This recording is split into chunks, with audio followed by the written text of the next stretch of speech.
Burak Cingi via Getty Images. Justin Vivian Bond performs at Queen Elizabeth Hall in London on February 17, 2015. Justin Vivian Bond is a dynamic entertainer and a longtime recognizable face on the New York City downtown performance scene. An artist who identifies as non-binary and is often affectionately referred to as Viv, Bond is respected and lauded for their writing, acting, singing and activism in the LGBTQ community.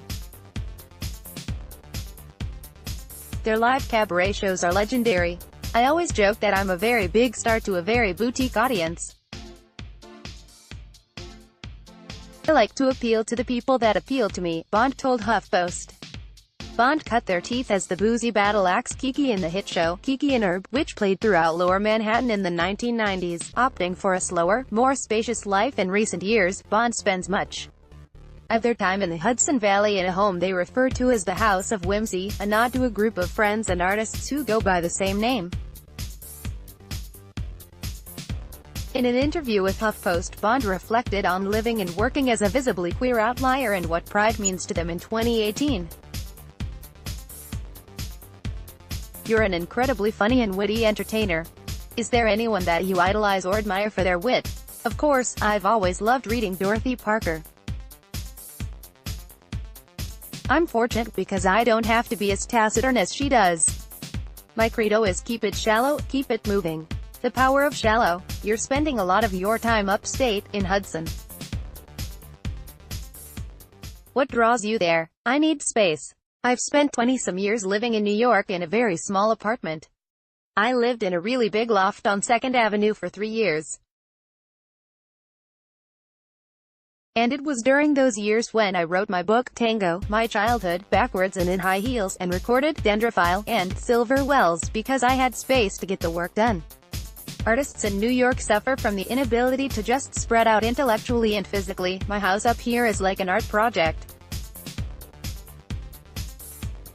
It makes it easier for me to write or paint or sing. Glenn Luchford, what are you working on now? I'm doing Pride shows at Le Poisson Rouge on June 22nd and June 23rd.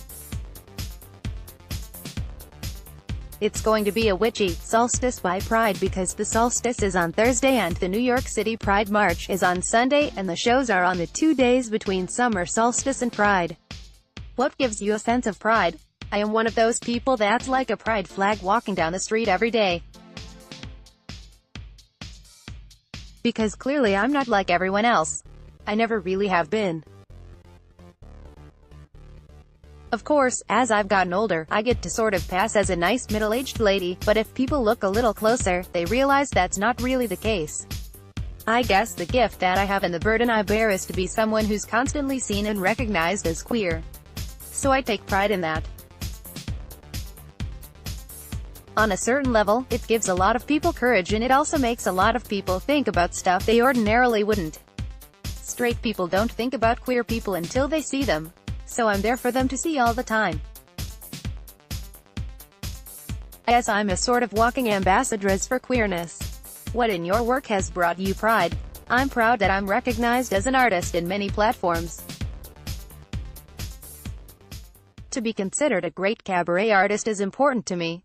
To be included in visual art shows, to be acknowledged for my acting, for the work I do with community organizations. To transcend categorization both personally and as an artist is something that I'm very proud of. You go by the pronoun they. Obviously, there's a big conversation around language in our community right now. It seems that people really want to get it right but also want their voice to be authentic.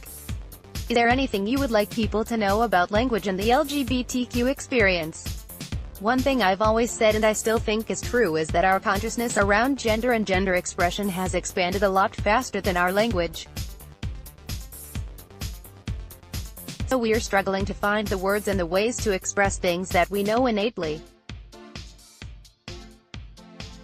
Some people take great pride in their command of language, so when the language shifts, they're no longer in command of it and they become resentful. A lot of times, the people who are least able to be facile with these sorts of things are writers, journalists, people who are very proud about how they express themselves. They can feel vulnerable and become resentful and under attack, because this is a thing they're proud of. There are all kinds of reasons that people have trouble with it. Maybe you slept with somebody and got off that they were a dude and now they're a they. You sleep with people because of your fantasy of them, so when they are asking to be seen as themselves, you have to give something up in order to go deeper into the intimacy of the relationship.